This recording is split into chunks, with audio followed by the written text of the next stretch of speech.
मी Bhimrao Laxmanrao Jadhav Bahujan Samaj party पश्चिम विधानसभेचा महासचिव म्हणून यापूर्वी काम करायचो।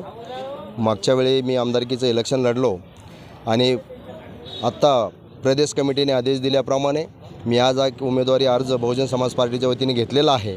भारतामध्ये अराजकता माजलेली असताना त्या अराजकतेला आळा घालण्यासाठी बहुजन समाज पार्टीच्या नेत्या सुश्री कुमारी बहन मायावतीजी यांच्या कुशल नेतृत्वाखाली बहुजन समाज पार्टीकडून मी उमेदवारी लढण्यासाठी इच्छुक आहे।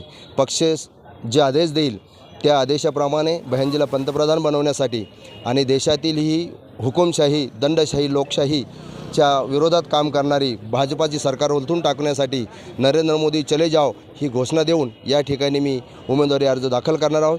जय भीम जय भारत। केव्हा आपण उमेदवारी अर्ज दाखल करणार आहात आणि किती शक्ती प्रदर्शन करून दाखल करणार आहात? बहुजन समाज पार्टी शक्ती प्रदर्शन किंवा घोषणा करून कधीही उमेदवारी अर्ज दाखल करत नाही।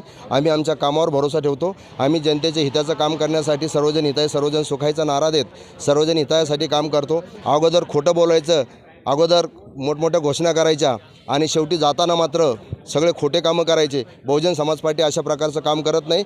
बहुजन समाज पार्टी आपल्या कर्तृत्वावर विश्वास ठेवते, आपल्या कामावर विश्वास ठेवते आणि म्हणून बहुजन समाज पार्टीचे नेत्या सुश्री बहनकुमारी मायावतीजी यांच्या आदेशानिर्देशानुसार आम्ही या लोकसभेची इलेक्शन लढवणार आहोत आणि मताधिक्याने निवडून येऊ।